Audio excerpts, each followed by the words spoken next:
les ministres, Monsieur le ministre des Affaires étrangères de l'Inde, merci pour votre présence particulière à nos côtés. Monsieur le nonce, Monseigneur, Monsieur le Premier ministre, Monsieur le Président du Conseil constitutionnel, Mesdames, Messieurs les parlementaires, Monsieur le chef d'état-major des armées, Madame la maire de Paris, Madame la secrétaire générale des Affaires étrangères, Monsieur le chef d'état-major de l'armée de terre, Mesdames, Messieurs les directrices, directeurs, ambassadrices, ambassadeurs, Mesdames, Messieurs, en vos grades et qualités. Merci de votre présence aujourd'hui dans cette salle. Ces dernières années, j'ai eu pour coutume de vous réunir ainsi et le ministre de l'Europe et des Affaires étrangères a en effet changé la date ces derniers temps. Et donc ce discours est aussi pour moi l'occasion de vous présenter avant toute chose mes vœux. Mes vœux pour vous-même, vos familles, vos proches, et pour l'ensemble de vos collaboratrices, de vos collaborateurs, partout dans nos ambassades, partout où vous avez à défendre la voix de la France. Et ces dernières années aussi, j'avais pour coutume de faire un discours très long, que vous faisais subir pendant plusieurs heures, qui visait à couvrir à peu près tous les sujets de l'état du monde. Et donc cette année, j'ai décidé de ne pas faire un discours. C'est pourquoi, à la demande du ministre, j'ai eu 3 tables rondes pour donner des instructions et échanger avec les ambassadrices et ambassadeurs concernés par 3 thématiques clés pour l'année qui s'ouvre. Les questions européennes, l'Afrique, avec le sommet, je viendrai rapidement, qui nous attend, et le G7 et les BRICS. Néanmoins, il a réussi à ce que je fasse tout de même un discours en plus des tables rondes. Et donc, je veux simplement vous dire que ceci n'est pas un discours, et ceci a vocation à être très court, en tout cas beaucoup plus court que les années précédentes. C'est aussi pour vous rassurer compte tenu de l'heure qu'il est. Et de manière très simple, au fond, les vœux étant prononcés et ma gratitude, ma reconnaissance vous étant exprimée pour l'action qui est la vôtre, je voulais vous livrer ce matin quelques convictions. Je ne vais pas traiter tous les sujets, toutes les géographies, mais je pense que c'était nécessaire de pouvoir partager quelques convictions dans le moment que nous vivons. Les constats, nous les connaissons. Je les ai faits longuement l'année dernière, l'année d'avant. Et en particulier, ce que j'ai dit l'année dernière, je pense, reste totalement valide. Nous sommes dans un monde qui se dérègle, les instances du multilatéralisme fonctionnent de moins en moins bien, nous évoluons dans un monde de grande puissance avec une vraie tentation de se partager le monde. Et je crois que ce qui s'est passé durant les derniers mois ou parfois les derniers jours n'a rien enlevé à ce constat. Et donc c'est le grand risque de l'ordre international dans lequel nous vivons. Les États-Unis sont une puissance établie mais qui se détourne progressivement de certains de ses alliés et s'affranchit de règles internationales qu'elle promouvait encore récemment, qu'il s'agisse du commerce, de certains éléments de sécurité ou de certaines enceintes. Et la Chine est une puissance toujours montante qui doit faire le choix de partenariats diversifiés mais qui témoigne d'une agressivité commerciale de plus en plus désinhibée, et surtout depuis la période de sortie Covid, et qui met à mal aujourd'hui l'économie européenne. Et puis nous continuons d'avoir des puissances de déstabilisation, la Russie, avec l'Ukraine et d'autres géographies, et les ingérences informationnelles et autres, et je pourrais citer l'Iran et plusieurs autres. Et donc, dans ce monde-là, le grand risque que nous avons face à nous, et ce qui est en train de se passer, c'est un affaiblissement de toutes les instances dans lesquelles nous pouvons régler les questions communes, de toutes les instances de coopération. C'est un risque d'affaiblissement de notre Europe, qui, face à cette brutalité et la loi du plus fort, serait le dernier espace où on continue de rappeler les règles du jeu que les autres n'ont plus. Et ce serait ce risque d'effacement que certains voient venir ou dénoncent. Ce que je disais l'année dernière sur l'international réactionnaire reste vrai. Et je crois même qu'il y a aujourd'hui un processus, pour certains assumé, de recolonisation. Et au fond, nous sommes pris dans un espace du jeu très étonnant, où nous, Français européens, nous subissons des discours anticoloniaux qui ne correspondent plus à des réalités, à notre pratique, et nous subissons une agressivité néocoloniale de certains. Mauvaise situation, pourrait-on dire. je crois que si nous montrons de la constance, de la détermination et de l'action, elle peut être féconde. Mais il va falloir beaucoup d'endurance. Dans ce contexte, je pense qu'il y a deux comportements qui ne nous correspondent pas. Face à ceux qui voudraient voir revenir la loi du plus fort, désinhibés, les suivre bêtement, ce n'est pas notre intérêt. Ça, c'est le choix de la vassalisation heureuse, ce n'est pas le nôtre. Ne correspond pas ni aux intérêts, ni aux valeurs de la France et de l'Europe. De l'autre, il y a un choix aussi qui pourrait être tentant, qui est celui de dire, le choix moral, de dire on n'y peut plus rien, mais on va continuer de dire ce qui est bon. C'est le choix de l'impuissance, ça n'est pas non plus le nôtre. Le seul qui me semble tenable, possible, c'est d'assumer que nous sommes dans un moment très difficile de l'ordre du monde, qui se dérégule, la loi du plus fort cherche à s'imposer, où les règles d'hier sont de plus en plus fragilisées, mais au fond de se dire que nous sommes bien plus forts que beaucoup ne le croient, si nous savons nous unir davantage, et que le cœur de notre action, c'est de continuer à nous renforcer, c'est d'avoir plus de logique de puissance pour la France et pour l'Europe, c'est d'assumer de défendre complètement nos intérêts, et c'est de continuer à défendre notre influence partout où le multilatéralisme efficace peut être défendu. Et d'assumer cette ligne totalement. Et ma conviction en vous livrant juste ces quelques axes en ce début d'année, c'est de vous dire que nous ne sommes pas là, nous, ni vous en tant qu'ambassadrice, ambassadeur, ou directrice et directeur, ou ministre et votre serviteur, nous ne sommes pas là pour nous lamenter sur l'état du monde ou pour le commenter. Nous sommes là pour agir.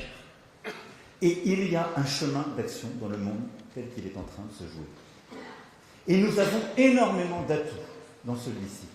Parce que nous avons continué de nous réarmer bien avant les autres. Parce que nous avons une indépendance stratégique, militaire, bien supérieure à beaucoup, c'est une force.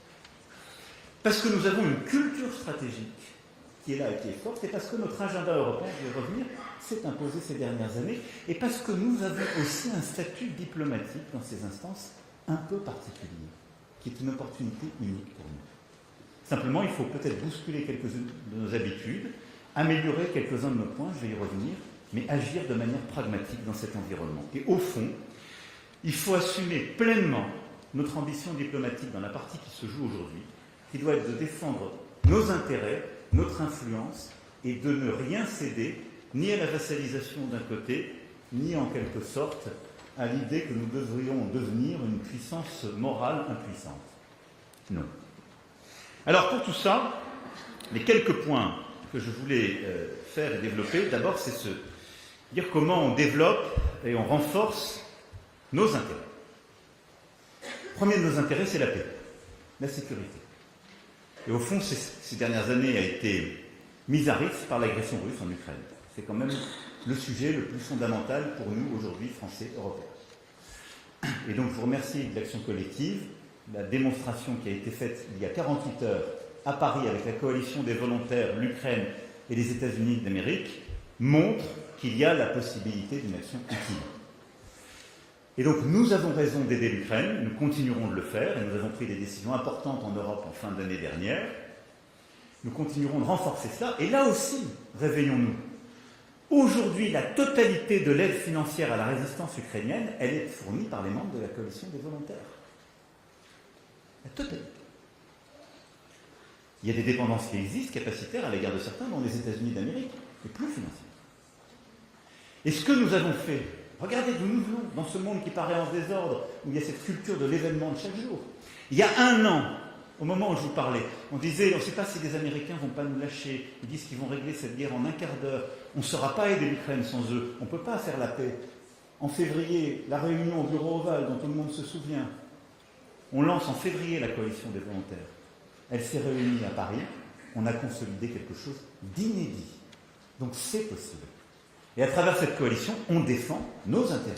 C'est-à-dire, nous, Européens et alliés qui nous rejoignent, et je veux saluer le rôle de la Norvège, évidemment, du Royaume-Uni et du Canada, présents au niveau primo-ministériel à Paris il y a 2 jours.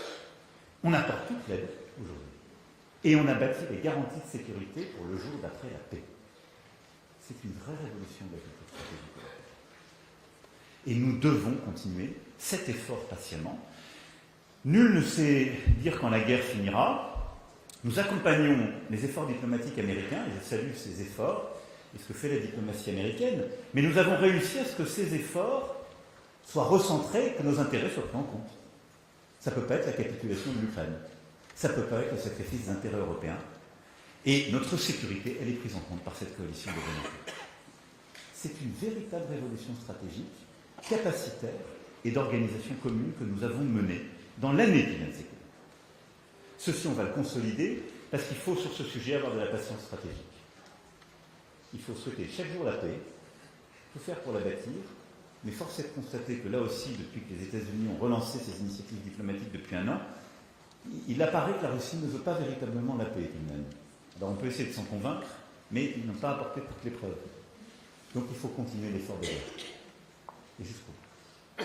Ça, c'est pour moi le pilier fondamental. Défendre nos intérêts, c'est ça. Ce que la diplomatie française et les armées françaises ont fait avec la coalition des volontaires, un état-major conjoint à Paris, copiloté en franco-britannique, un rôle du E3 assumé en pilotage stratégique, c'est un vrai réveil. C'est une consolidation, c'est notre action commune. Et c'est très loin de l'avis de tous les commentateurs. Pas notre boulot de commenter, je le redis. Ça, c'est très bon. Deuxième chose, c'est l'Europe de la défense qui vient consolider ça. Rappelez-vous, quand on a commencé à parler d'Europe de la défense, c'était un mot interdit. Les gens nous disaient, oh là là, vous allez casser le temps. Pilier européen de la défense, il fallait négocier des semaines pour obtenir cette mention. Depuis 2022, on a réussi une révolution là aussi stratégique. L'autonomie stratégique européenne est assumée depuis la présidence française de l'Union européenne. Elle se décline en actes et l'Europe de la défense est une réalité. Elle a été consacrée par le sommet exceptionnel en mars dernier. Elle s'est traduite par des livres blancs, un travail de la Commission européenne, une remobilisation, un réveil de l'Agence européenne de défense, et puis aussi des instruments de financement qui ont été conçus par les Européens avec une préférence européenne que nous avons défendue, assumée. Formidable avancée des dernières années, et tout particulièrement de la dernière année. Ce réveil de l'Europe de la défense est fondamental. Maintenant, j'attends de nous collectivement qu'on fasse deux choses, qu'on le décline sur le plan capacitaire. Et donc que nos armées, la DGA, nos industriels de défense, se disent comment je pense en européen, là où nous continuons, nous, à penser trop souvent en français. Et deux, que partout dans les ambassades, vous alliez essayer de trouver les partenaires possibles et qu'on développe vraiment les prospects dans l'industrie de défense. On a mis de la préférence européenne, on a mis des instruments, on a été aux avant-postes de cette ambition. Il faut que ce soit une formidable opportunité pour plus d'innovation, de technologie de défense, de création européenne, pour nous dérisquer des Américains aussi, et être plus autonomes, en vrai. Et la deuxième chose, pour avoir plus de gains commerciaux pour nos entreprises. Et l'Europe de la défense doit être une terre aussi de conquête et de création de valeur. La deuxième chose sont nos intérêts économiques qu'on veut défendre. Et là, on a un double problème. L'agressivité chinoise et les tarifs américains. J'ai dit que je ne ferai pas un long discours, donc je suis plutôt droit au but. Et c'est un gros problème d'avoir les deux en même temps. Et ce problème n'a pas été assez pris en compte en réalité par beaucoup. La réalité, c'est que même les pays qui avaient un excédent commercial avec la Chine sont en déficit commercial avec elle. La réalité, c'est que même notre partenaire allemand, qui a formidablement réussi ces dernières années, depuis cette année est en déficit commercial avec la Chine, et que l'année dernière, 50 000 emplois industriels en Allemagne ont été détruits largement par cette agressivité chinoise. Alors, c'est le fruit de leur travail, de certains déséquilibres, j'y reviendrai. Mais, au fond, le rapport Draghi que nous n'avons pas tout à fait appliqué, il est déjà caduc pour partie parce qu'il n'avait pas pris en compte cette accélération du monde. Et depuis les rapports Draghi et l'État, il y a deux choses qui sont passées. La Chine va beaucoup plus vite et plus fort. Elle nous taille des croupières dans la machine-outil, dans l'industrie, y compris en Europe. Et la deuxième chose, c'est que face à cette situation, les Américains ont décidé de mettre des tarifs, y compris aux Européens. Ce n'est pas attendu, mais ça a été l'approche. Donc, face à ça, notre agenda économique, pour défendre notre intérêt, doit être très simple. Le premier, c'est la protection. Ça n'est pas le protectionnisme, la protection. Mais c'est assumer que nous ne sommes pas simplement un marché qui doit s'intégrer, mais une puissance industrielle, commerciale, douanière qui doit aussi se protéger face aux règles déloyales. C'est un vrai changement de logiciel. Il a commencé à être à l'heure. Et ce que je décrivais comme des succès européens en matière d'Europe de la défense, nous les avons aussi sur cet agenda. On commence à les avoir. Là, on était totalement isolés quand on parlait de protection de préférence européenne. Ces derniers mois, la Commission européenne a commencé à changer son agenda. Regardez sur l'acier, regardez sur l'automobile. C'est une vraie petite révolution conceptuelle qui est en train de se faire. Il faut l'accélérer en actes. Et au fond, nous, Européens, il nous faut accepter de mieux protéger nos frontières pour favoriser les acteurs avant tout. Et quand on a, c'est donc très simple, des mesures de sauvegarde, des clauses miroirs, quand on impose à nos producteurs des règles, que va-t-on dans le même temps où on accroît leurs règles ouvrir à des marchés qui ne les respectent pas? On n'obtient pas l'adhésion massive de nos producteurs en faisant ça. Et le bon sens conduit plutôt à les écouter quand même sur ce sujet.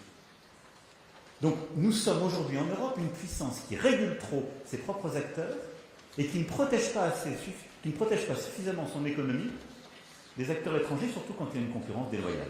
Donc l'Europe qui protège, c'est le premier pilier de la stratégie, c'est la préférence européenne, c'est des clauses de sauvegarde, et c'est des vrais mécanismes de protection de nos intérêts, et c'est de penser l'Europe, pas simplement comme un marché pour lui-même, mais une puissance commerciale de 450 millions d'habitants et de consommateurs, qui veut bâtir des accords, et des bons accords. L'Inde est un bon exemple de ce qu'on veut continuer de faire sur beaucoup de sujets. Mais on veut respecter les autres et être respecté. Ce que je dis n'est rien d'autre, par exemple, que ce que font ensemble le Canada, le Mexique et les États-Unis pour eux-mêmes. C'est pas un gros mot. Mais faisons-le. Et si on ne le fait pas très rapidement, la désindustrialisation européenne sera massive. Et elle est en cours. Et elle s'est accélérée depuis l'année dernière. Et donc la clé, les constats étant posés, c'est d'accélérer cet agenda. Et donc une des priorités européennes pour nous, c'est évidemment la construction du budget, d'un budget qui tienne ça en compte, mais le déploiement d'une politique de protection et de préférence européenne accélérée dans cette année. Ce qui va avec aussi, c'est du coup une plus grande simplification et compétitivité des Européens. Donc continuer l'agenda de simplification, de marché unique des capitaux, parce qu'il faut vraiment que cette Europe à 450 millions, elle existe, elle soit plus réelle. Aujourd'hui, il y a encore trop de divisions dans cette Europe. Et tout cet agenda, merci Monsieur le Vice-président de le porter, c'est un agenda aussi de simplification, de compétitivité de notre Europe, qui est essentiel, surtout si on veut se réaligner avec les États-Unis. Et donc là, il faut sans relâche le faire. Nous l'avons porté, nous continuerons de le porter. Et le troisième pilier, c'est un pilier d'investissement dans l'innovation.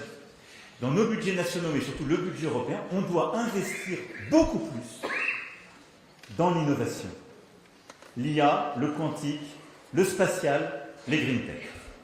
Dans ces verticales, l'Europe a des cartes en main, mais elle est fragilisée par un sous-investissement public et privé. Et donc nous devons investir beaucoup plus vite et beaucoup plus fort pour défendre nos intérêts. Face à ça, ce que je vous demande, c'est de porter cet agenda à Bruxelles, de le porter dans les capitales, mais là aussi de le décliner en actes. Et nous avons besoin de relancer massivement notre diplomatie économique et commerciale en Europe pour ce faire.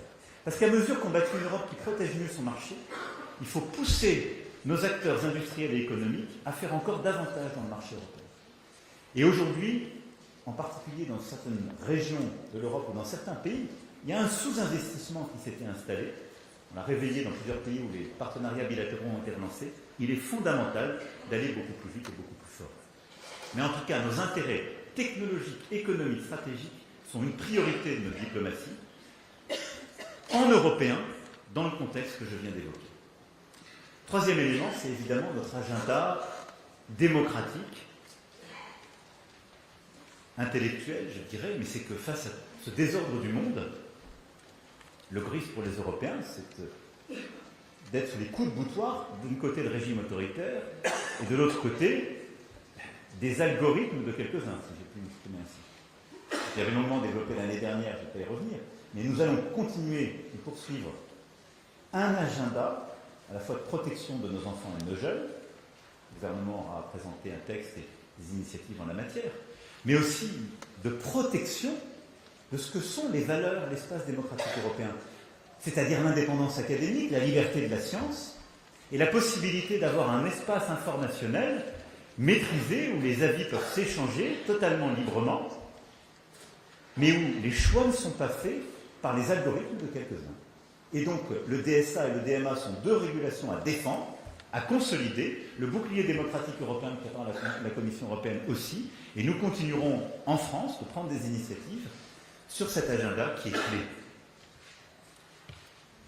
Je ne veux pas aller plus loin, mais vous le comprenez donc, le premier axe, c'est vraiment celui de nos intérêts, sécuritaires et militaires, économiques, technologiques, et donc démocratiques et intellectuels, et dans ce contexte-là, d'agir en européen, d'assumer les discours de puissance et d'assumer les résultats qu'on a eus. Et je le dis avec force, ces dernières années, l'agenda français a réussi à s'imposer en Europe. Les textes changent, les méthodes changent. On a maintenant deux défis, que ça accélère, que ça soit beaucoup plus rapide, et que nous en tirions le maximum de bénéfices possibles, en étant beaucoup plus actifs, en particulier nos acteurs industriels, nos acteurs économiques et notre diplomatie économique, pour relayer tout ça. Le deuxième élément que je voulais souligner, c'est celui de notre influence dans ce contexte. Et au fond, dans ce monde en désordre que j'évoquais, face à des puissances très agressives, nous croyons dans la consolidation de partenariats. On l'a plusieurs fois dit, mais on n'a pas fait que le dire. On l'a fait en acte. Et je veux ici les défendre, en défendre la philosophie et l'efficacité.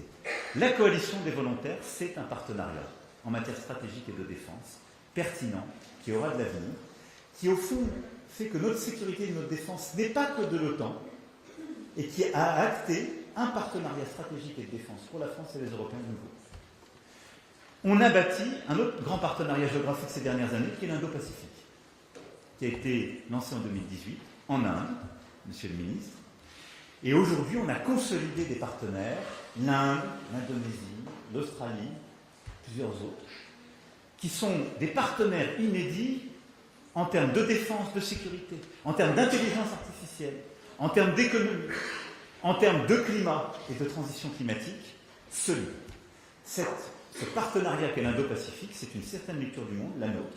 C'est celle d'ailleurs qui, avant même ces dérèglements, a dit aux uns aux autres, nous ne voulons ni être les vassaux des uns, ni être en confrontation avec les autres. Mais on croit au fond à cette troisième voie, respectueuse des souverainetés, des équilibres, dans laquelle on construit des alliances nouvelles. Regardez les chiffres, ça marche. Engagez-vous à plein dans cette stratégie. Et il nous faut la consolider. Troisième élément, on a à bâtir, à consolider un nouveau partenariat, on le voit bien, autour de la Méditerranée. Les difficultés, je ne reviendrai pas, des uns avec les autres, ont rendu plus compliquée cette tâche, mais les formats sont restés. Et je veux dire la solidité aujourd'hui de l'amitié avec l'Égypte, la force de notre politique avec le Liban, et nous continuerons en organisant les conférences pour les forces armées libanaises et pour la reprise aussi économique du cher Liban. La remontada formidable de notre diplomatie avec le Maroc et la construction aujourd'hui d'un lien extrêmement fort. Et donc on a des axes très solides. Et le choix diplomatique de la France l'année dernière de reconnaître l'État de Palestine, de lancer une initiative qui a entraîné une dizaine de partenaires derrière nous, d'assumer ce choix malgré les tensions et cette loi du plus fort, de le porter avec la déclaration de New York, nous a redonné une crédibilité au Proche et Moyen-Orient et dans la Méditerranée, et même au-delà, inédite, et qui correspond à l'image historique de la France. Et donc nous avons, en termes de partenariat, à réinvestir cette région dans les mois et l'année qui vient, c'est pour moi un des axes forts que j'attends de vous. Il y a des situations qui restent très instables, j'ai promis de ne pas être trop long, mais je crois à la solidité et au potentiel de celle-ci, y compris avec plusieurs partenaires du Golfe qui sont aujourd'hui des partenaires stratégiques, économiques et militaires solides. Quatrième grand partenariat qui est le nôtre et qu'il faut consolider, c'est celui avec l'Afrique. Je viens d'avoir une réunion de travail, et donc je ne serai pas long. On a complètement changé le logiciel depuis le discours de Ouagadougou. C'est un partenariat d'égal à égal. On a revu, et on a eu raison de le faire, nos bases militaires. Ça a été vu comme un abandon, détrompez-vous. On a fait avec constance les choses. On a rééquilibré le partenariat. On a enlevé la composante militaire qui n'était plus comprise par les pays et les jeunesses. On a rebâti un partenariat militaire qui est pertinent et qui a montré sa force et sa pertinence au Bénin qu'on est en train de construire avec plusieurs autres pays. Nous l'avons fait sur des nouvelles thématiques, l'entrepreneuriat, la jeunesse, les industries culturelles et créatives, le sport. On a un agenda mémoriel et culturel totalement inédit, qui a permis de rééquilibrer totalement les choses. Et on veut mobiliser nos diasporas encore davantage. Le partenariat africain est clé. Il faut, en 2026, qu'on aille au bout de ce travail, avec une politique beaucoup plus ambitieuse sur nos diasporas, c'est partie des objectifs que j'ai donnés, avec le sommet de Nairobi, qui se tiendra au mois de mai prochain, et qui est un rendez-vous très important, qui permettra d'incarner cette véritable révolution de l'approche, de mettre au cœur nos partenariats justement dans l'économie, l'entrepreneuriat, l'ICC, de mettre au cœur les acteurs africains, et qui se tiendra pour la première fois. Non seulement à Nairobi, mais j'y ai invité le Premier ministre Modi à mes côtés et le chancelier Merz. Ce qui montre aussi le changement d'approche et de logiciel. Et donc sur l'Afrique, allons au bout de la logique, montrons l'efficacité, consolidons nos partenariats, et je ne suis pas évidemment exhaustif, j'ai cité le Maroc, j'aurais pu évoquer la force de la relation aujourd'hui avec le Nigeria ou l'Afrique du Sud, et celle avec le Kenya, telle qu'elle est incarnée, et nous continuerons de suivre évidemment les grandes crises du Soudan et de la Corne de l'Afrique au Grand Lac. Mais cette stratégie et ce partenariat africain, c'est une des priorités de 2026 parce que nous avons à y tirer nos intérêts, notre influence, notre crédibilité, grâce là aussi aux choix diplomatiques que nous avons faits et à cet investissement des dernières années. Je vous demande de le relayer dans toutes les ambassades en Afrique et ailleurs. Et là où nous avons besoin d'améliorer les choses, c'est dans l'implication du monde économique en Afrique. Nous faisons méthodiquement, pour ce qui est de l'économie, l'exact contraire de ce que je viens de dire. C'est-à-dire, à mesure que nous avons complètement réinventé la relation diplomatique pour la rendre plus intelligible, trop de nos groupes se sont désinvestis du continent africain. Donc je demande à ce qu'on apporte des réponses sur les sujets financiers. Il y a 15 ans, nous étions une puissance bancaire et financière en Afrique, tout le monde a vendu. La faute à qui, à quoi? Les régulations, nous dit-on, très bien, c'est qu'elles sont idiotes. Parce que la vérité, c'est que c'est repris par d'autres. Et il y a une pusillanimité de beaucoup qui n'est plus compréhensible. Et donc j'ai demandé là-dessus au ministre de vraiment revoir les choses en profondeur et au fond, amenons des groupes français de plus en plus nombreux en Afrique, mais amenons ceux qui ont faim. Ceux qui ne se comportent pas bien, ceux qui n'ont pas faim, il ne faut plus les emmener. Par contre, il y en a beaucoup, des PME, des start-up, des ETI, qui ont envie de bien travailler de manière respectueuse dans cet esprit de partenariat. Il faut y aller à fond. En tout cas, c'est un partenariat auquel je crois, dans lequel on a démontré de l'efficacité, sur lequel il y a une bataille des narratifs, il est fondamental. Et donc là, il faut continuer d'avancer. Je ne suis pas exhaustif sur les partenariats, mais c'est ceux sur lesquels je voulais tout particulièrement insister. Le troisième élément, après nos intérêts, nos partenariats, notre influence, c'est évidemment les instruments de cette influence et nos intérêts. Il y a 2 points que je voulais ici mentionner de manière extrêmement rapide, sur lesquels je demande au ministre d'avancer. C'est d'abord consolider tout ce que nous avons fait sur l'influence, justement, la lutte contre la désinformation. Sous l'autorité du Premier ministre, je l'en remercie, il y a un très gros travail qui est fait. Il est d'ailleurs diplomatique, il peut être militaire, il est très interministériel. On ne doit pas perdre cette bataille de narratif. Les intérêts de la France, son influence se défendent aussi dans les récits qui sont faits, dans la lutte contre la désinformation partout et dans la défense de ce que nous faisons. Et au fond, on s'interdit de défendre ce qu'on fait. L'honnêteté m'oblige à constater que beaucoup d'acteurs français se sentent interdits parce qu'ils sont français de défendre la France, ses intérêts, la relation des Français. Ça me surprend toujours, mais enfin, voilà, je constate que c'est comme ça. Et de l'autre côté, on est massivement attaqué par des gens qui nous reprochent d'être des anticoloniaux, au moment où on fait tout ce que je suis en train de raconter. Des nouvelles puissances coloniales, et s'appuient sur un discours très anticolonial, et du coup très anti-européen, anti-occidental, anti-français, en mélangeant. On doit absolument mener cette bataille. On a construit les instruments, il y a un très gros investissement qui a été fait. Je souhaite qu'on aille beaucoup plus loin. La deuxième chose, c'est que je demande vraiment au ministre délégué de renforcer la diplomatie économique. J'ai parlé de l'Europe et de l'Afrique, mais plus largement, je souhaite qu'on puisse avoir et bâtir un agenda beaucoup plus volontariste de souveraineté, de production, de diversification de nos débouchés, de nos approvisionnements.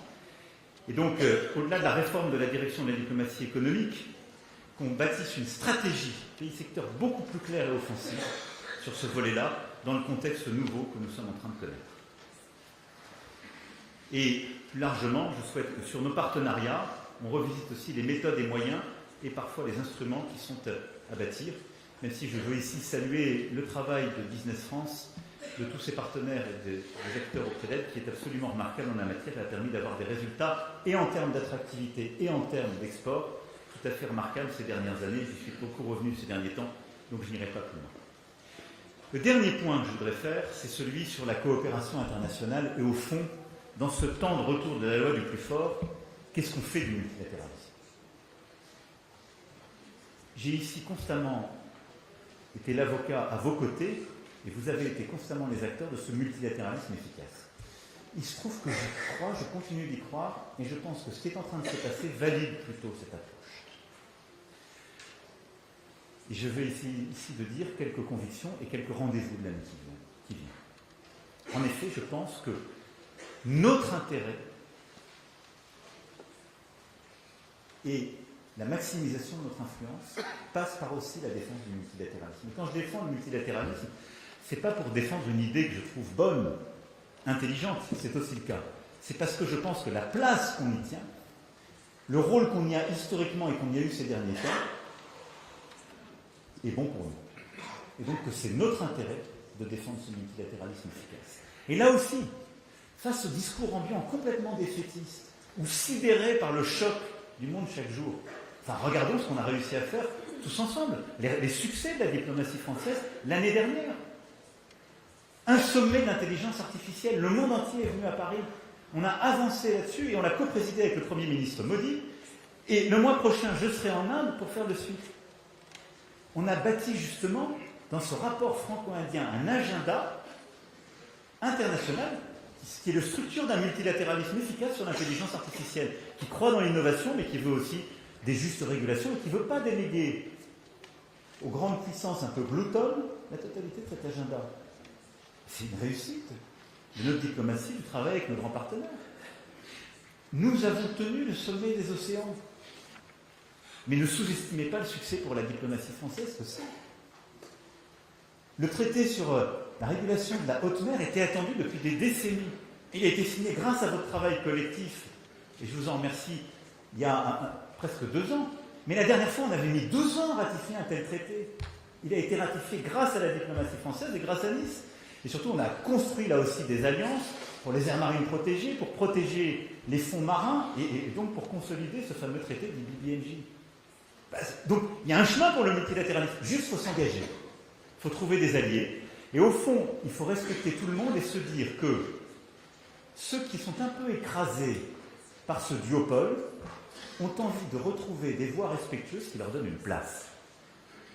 Et ce qu'on a fait pour l'intelligence artificielle, comme ce qu'on a fait pour les océans, c'est justement d'être cette puissance d'équilibre qui bâtit un multilatéralisme efficace et qui va rattraper beaucoup de pays qui veulent être respectés, qui veulent une mondialisation avec des règles du jeu claires, qui ne veulent pas subir la loi du plus fort, et qui partagent certains de nos intérêts et certaines de nos valeurs, même si on n'est pas d'accord sur tout. Donc ça fonctionne. Et je le dis ici en défendant l'action qui a été la vôtre ces dernières années. Et donc nous allons continuer de faire cela. D'abord en continuant de consolider certains instruments de notre agenda avec ce multilatéralisme efficace dans quelques domaines. On va continuer de le faire sur les questions climatiques et de biodiversité, en parachevant le travail qui a été fait sur la biodiversité en franco-britannique avec beaucoup de partenaires, en avançant sur l'agenda de la lutte contre le plastique, qui est pour moi une des priorités de l'année 2026, il ne faut pas lâcher cela, et en continuant de consolider, comme on l'a constamment fait ces dernières années, l'agenda climat-biodiversité, y compris avec ces initiatives concrètes que sont les One Planet Summit, qui sont ce multilatéralisme efficace, multilatéral. Deuxième chose, on va le faire sur la santé, qui est un élément clé de notre stratégie, parce que nous avons contribué à bâtir cette approche One Health, et au moment où l'OMS est bousculée, menacée, la consolider, rassembler tous les fonds verticaux, tous les pays, au sommet de Lyon en avril, sera un moment très clé et très important de cette défense du multilatéralisme efficace sur les questions de santé.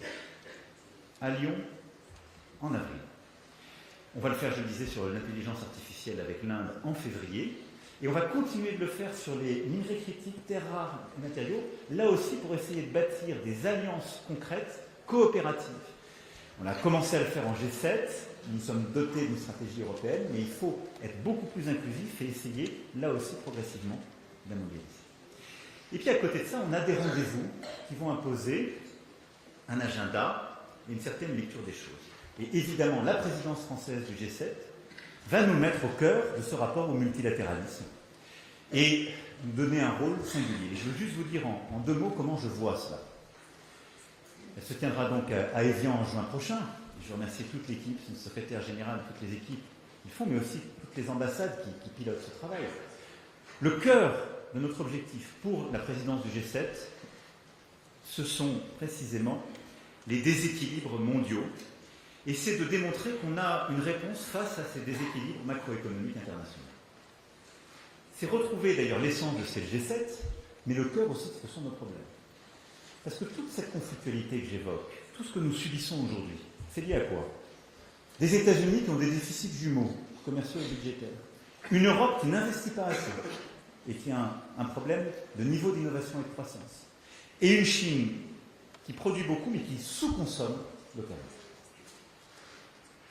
La seule manière de répondre à ces déséquilibres, elle est coopérative. Si on y répond par une guerre tarifaire et une guerre de la surproduction, on n'a aucune chance de régler ces sujets.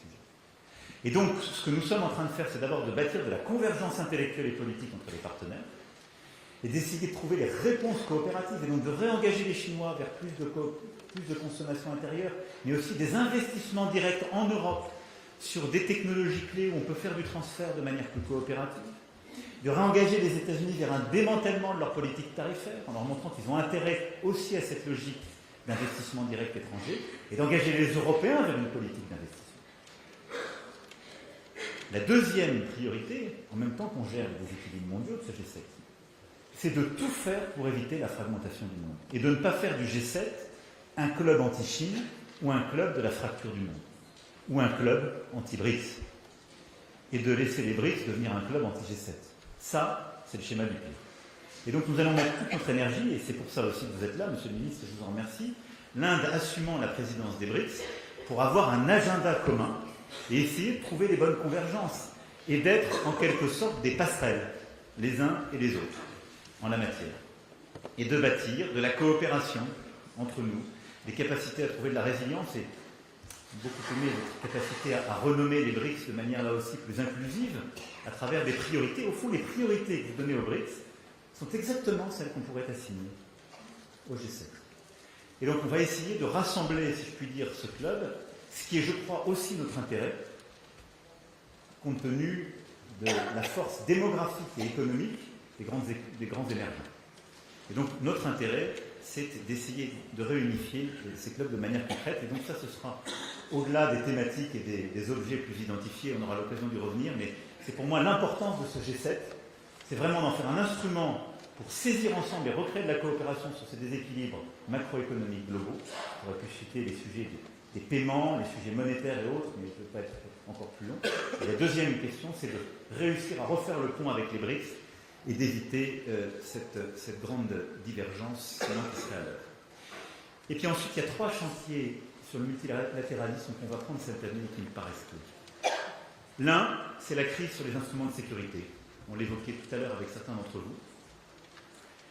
Au fond, nous avons un multilatéralisme de la sécurité à reprendre, et je pense que la France et les Européens peuvent le faire. D'abord, nous avons la crédibilité, la culture, l'histoire. Nous avons défendu, il y a quelques mois, la FINUL, qui joue un rôle clé au Liban. Mais on voit bien une fatigue et une crise, peut-être à l'œuvre, des grandes opérations de maintien de la paix. Ce moment doit être une opportunité pour nous, Français et Européens, de proposer des instruments nouveaux, de proposer de retravailler avec les organisations régionales des nouvelles structures de maintien de la paix et d'être des opérateurs de nouvelles initiatives. La deuxième chose, c'est évidemment la crise de l'aide publique au développement. Nous avons formidablement, jusqu'à il y a 18 mois, relevé celle-ci, réinvesti. Je défends cette politique, qui est l'objet d'attaques indignes et contraires aux intérêts même de la France aujourd'hui. Mais force est de constater qu'il y a une crise de ce financement. Le retrait massif américain et les difficultés financières de beaucoup d'Occidentaux créent une situation de stress. Ne la regardons pas simplement. Nous avons posé ces dernières années tous les jalons. 2021, le sommet sur le financement des économies africaines. 2023, le sommet de Paris pour la prospérité des peuples et de la planète avec le 4P. On a créé tous les instruments qui ont permis de repenser cela. On doit repenser et aller au bout de ce qu'on a fait avec l'AFD ces dernières années, et de penser l'investissement solidaire et durable, et aussi de repenser les mécanismes, de faire davantage avec le secteur privé, d'utiliser davantage les leviers, de réformer la gouvernance des grands acteurs, comme on a commencé à le faire, mais pas suffisamment vite, mais de ne pas simplement constater le retrait massif de certains grands acteurs de l'aide publique au développement pour considérer que tout serait fini. Nous devons nous réinvestir, y compris pour proposer des solutions plus innovantes, pour proposer des partenariats nouveaux, comme je viens de le dire, sur la question de la défense. Puis le dernier point, c'est celui de la gouvernance internationale. Alors, vaste sujet, et au fond, il pourrait y avoir un côté complètement naïf, irénique, à vous dire qu'on va s'occuper de la gouvernance internationale au moment où je suis en train de vous dire que c'est le désordre le plus grand, la loi du plus fort, et que chaque jour, les gens se demandent si le Groenland va être envahi, si le Canada sera soumis à la menace de devenir le 51e État ou autre, ou si Taïwan sera encerclé davantage. Plusieurs d'entre vous l'ont évoqué dans les échanges qu'on a eus ce matin. Je pense qu'au contraire, c'est le bon moment. Et en vrai, c'est peut-être le seul moment. Et c'est peut-être le bon moment pour réinvestir en effet pleinement l'Organisation des Nations Unies, en constatant que le premier actionnaire n'y croit plus, que le deuxième actionnaire ne se désengage pas totalement, mais enfin était un peu inquiétant pour certains, et que personne ne sait nous dire quelle est l'instance qui est plus respectueuse quand même de l'ordre international des nations et de tout ce qu'on défend chaque jour. Et on serait drôle de ne pas le faire, parce qu'on deviendrait un pays de vestal d'un ordre, d'un temple qu'on est en train de laisser disparaître. Moi, je ne peux pas m'habituer à ce qu'on est en train de vivre. Chaque jour, il y a des gens qui me disent « Vous ne faites pas bien parce que vous n'avez pas assez dénoncé ce qui était mauvais là. » Donc on voudrait condamner la diplomatie française à être le commentateur chaque jour de ce que font tous les autres. Mais en même temps être les spectateurs de ce qui se détricote. C'est l'inverse. On n'est pas là pour commenter, on est là pour agir. Quelqu'un fait mal, on apporte une réponse. On a une réponse intelligente à apporter, on le fait. On n'a pas de réponse intelligente à apporter, on regarde ailleurs. On défend dans les instances compétentes ce qu'on a toujours fait. Le droit international, la souveraineté des États, ce en quoi nous croyons. Et le fait qu'il n'y a pas de standard. Et la France fait partie des rares États qui peuvent le dire. De ce que nous faisons en Ukraine, à ce que nous avons fait avec la Palestine, et ce qu'on fait dans tous les pays du monde. Mais dans le même temps, on fait ça. Ressaisissons-nous. Et l'une des choses que nous voulons faire avec les pays du G7 qui voudront y participer, mais surtout avec tous les grands émergents qui veulent le faire, et qui sont au fond les perdants actuels de la gouvernance internationale et du fonctionnement de l'ONU, c'est d'ensemble essayer enfin de faire cette réforme de la gouvernance mondiale que nous devons bâtir. Sinon, ce sera la fragmentation du monde.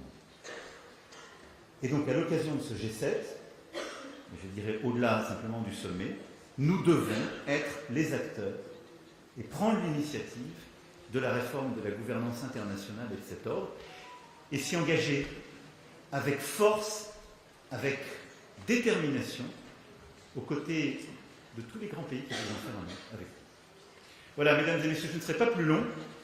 C'est quelques mots que je voulais, au fond, partager avec vous. Mais mon message, c'est d'abord merci et reconnaissance pour le travail de chaque jour. Merci tout particulièrement aux ambassadrices et ambassadeurs qui opèrent dans des théâtres de guerre ou sous des très grandes pressions diplomatiques dans des pays très instables. Merci à vous, à vos équipes. Et c'est de vous dire, ayez confiance dans ce que nous sommes en train de faire. Ne cédez pas à la mode du commentaire, ne cédez pas au défaitisme. Au contraire, tous les constats que nous avons faits ces dernières années, je crois pouvoir le dire, ils étaient des bons. Ce que nous avons réussi à faire pour la France et en Europe est allé dans le bon sens. Plus d'autonomie stratégique, moins de dépendance à l'égard des États-Unis comme de la Chine. Réassumer un discours de puissance militaire, technologique, économique, scientifique. Défendre nos intérêts dans tous ces chapitres. Mais être un acteur fiable, inclusif d'une mondialisation qui doit construire des solutions avec les autres. Et des partenariats nouveaux. Tout ça a été validé à travers le temps. Mais face à l'accélération de la loi du plus fort et de la brutalisation du monde, on ne doit pas être dans la consternation, l'atermoiement. On doit être dans l'accélération de notre agenda. Donc soyez fiers de ce que vous avez fait, vous avez des résultats. Soyez fiers et déterminés de tout ce qu'il nous reste à faire, parce que la seule réponse à ce qui est en train de se jouer, c'est de redoubler l'effort.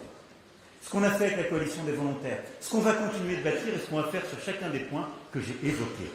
Parce que la France est un pays qui est respecté, parce que la France tient sa parole, parce que la France ne menace pas ses alliés ou ses partenaires, parce que la France respecte tous ses partenaires. Et parce qu'à travers ce que nous avons bâti, nous avons montré aussi une chose, c'est que nous avions de la constance, que nous étions fiables et qu'on pouvait s'appuyer sur nous. Parfois, on n'est pas les plus forts, souvent, on n'est pas les plus grands. Mais là où on s'engage, on le fait. Et ça, défendez-le dans les capitales où vous servez le pays. Parce que cette valeur est inédite. Nous refusons le nouveau colonialisme et le nouvel impérialisme. Mais nous refusons aussi la vassalisation et le défaitisme. Nous voulons être des partenaires forts, faire le maximum de ce qu'on peut, mais quand on s'engage, on est là. Ça a beaucoup de valeur pour notre diplomatie, pour nos entreprises, pour nos intérêts stratégiques, partout à travers le monde. Merci à tous et toutes. Vive la République et vive la France.